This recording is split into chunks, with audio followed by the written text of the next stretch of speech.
Welcome to the Ravens Space on YouTube. This is Steven. Today we're going to be talking about the Ravens Open practice that just happened on July 30th. But first, let me shout out to the Patreon subscribers. Please check out our Patreon page. Help us out with any little thing that you can. It'll really go a long way with the show. But yeah, I was able to go to the Open practice, and it was a lot of fun. It was interactive for the fans. I think people had a good time. They brought their families. It was an all-around pleasant experience.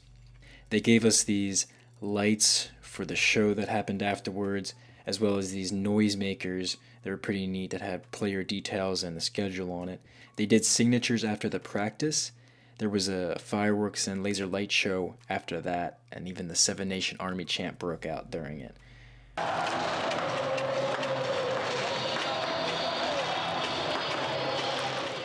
This was a chance to see the new screens, and at first they were mind-boggling. They are clearly much larger than the old ones, and they look good, particularly at night.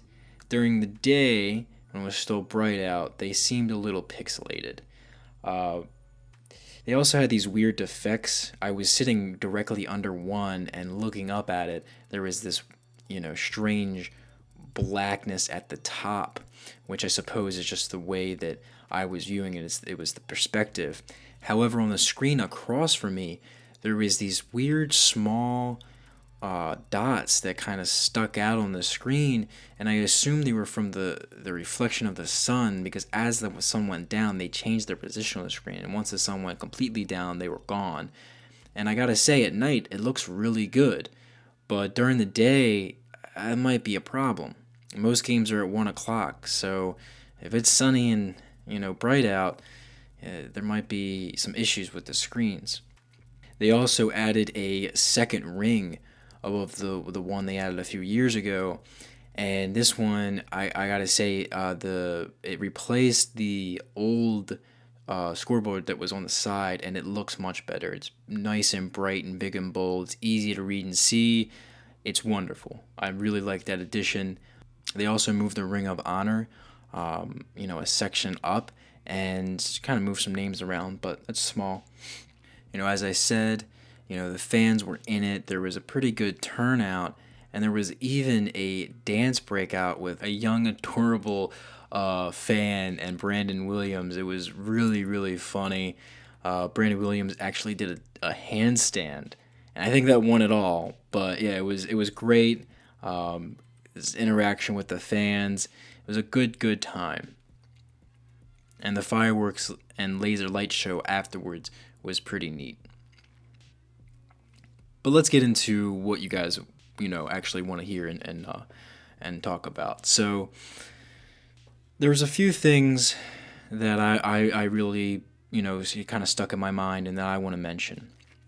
And the first thing I want to talk about is Ryan Mallett getting every opportunity to showcase why he is a backup quarterback. And the only reason I mention this is because there was some people saying that he could replace Flacco. And I gotta say, if you can't hit a wide open receiver on 7-7 practice, you're not going to be able to do it in a regular season game. I mean, he was missing not just by a couple yards, by a lot. He just was completely missing open receivers. So, and not just that, but some pretty bad throws. So I just wanted to put that to rest and kind of move on to the second thing, which was another kind of negative thing about, I kind of got this scary resemblance of last year's play calling. Now, I'm not sure if that's just because, the field's cut in half and you're practicing only on one side, and, you can't really teach speed, so some of the routes are not as necessary to kind of hone. But there was a lot of short routes and a lot of dump-offs.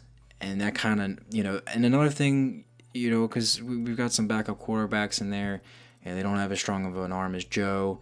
So maybe that's why, but there just seemed to be a lot of dump-offs and a lot of short routes, and that really made me nervous because I just don't want to repeat of last year. We need to open it up a little bit more, play to Flacco's strengths, and I saw a lot of it. I saw most of it. It was mostly that. They didn't open it up too much, which kind of brings me to the third thing, which was Perryman dropping some passes that he should have caught. Now, again, they were thrown by Mallett and a little behind him, the ones I saw at least.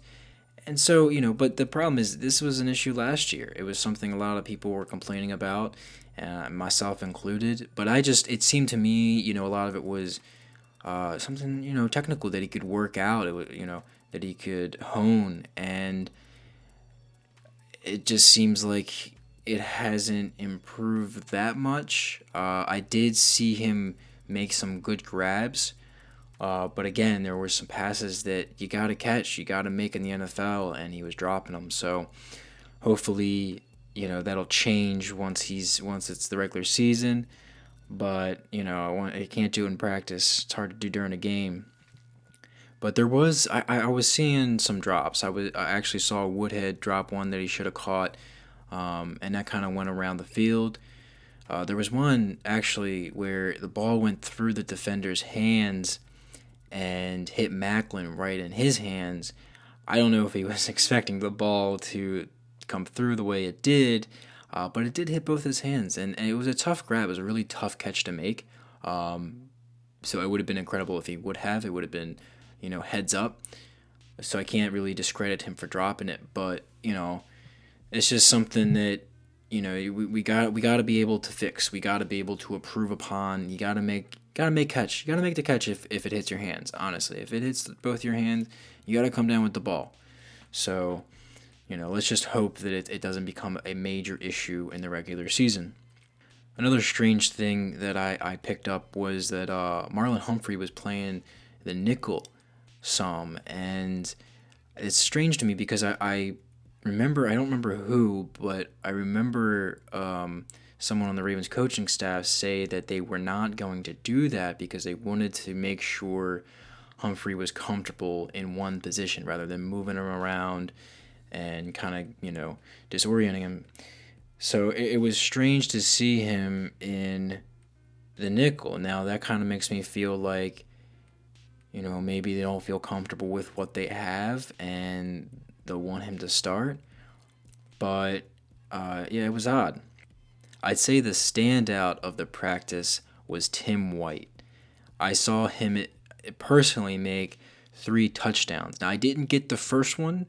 He actually did a backflip right after it, which was, got the crowd involved. But I did capture the other 2, and they were nice grabs. They were good grabs. The one was, in the back of the end zone. He got his feet down, and as an undrafted rookie, a lot of people were saying, look out for this guy, and to actually see him play, he made some plays. He was making plays, and that's what you want to see in practice. A guy making plays, constantly catching your eye. So we'll see moving forward. I think that we have a pretty good receiving core. I think we're going to have one of the strongest receiving cores in Flacco's era.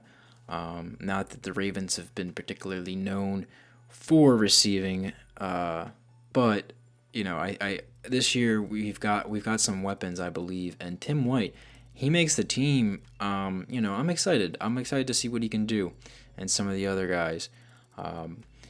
Tight end was a fun position to watch, and then we had Justin Tucker. He making some nice kicks. I'm a big Justin Tucker fan. He did have one miss while they were kind of focused on him, but they moved him back, and then he made that one. So, Tucker's money. So it's just practice. But yeah, so it was, like I said, it was a really fun time. It was great to be in the stadium again. It was great to see the Ravens play, even if it is just a practice. It was good to see that I did not see any injuries, any major injuries anyway. It was good to see a lot of faces out there. Shame to not see Flacco. I don't even think he was there. But, Jimmy Smith and guys like that, just, Watson, just good to see him. Good to see him out there, and I'm really excited for the season to start, and this just made it worse. So, so that's all I got. I hope you enjoyed the footage and me kind of giving my input on what I was seeing. I know I talked about a lot of negative stuff, but it's hard to tell in practice. It's hard to see, which side of the ball is doing well and which side's not. I think that the defense looks good. The defense looks quick. There's a lot of talent there. It looks good. It really does. It's hard. Again, it's hard to tell in practice. They're not even hitting each other. I mean, there was one, a little bit where they were doing some tackles with the second team and beyond. But yeah, it's hard to tell in practice. You really can't tell. It's kind of like preseason. It's tough, but you know we'll see. We'll see what we got. But yeah, thanks for watching. Please check out our Patreon page. Try to help us out. And go Ravens.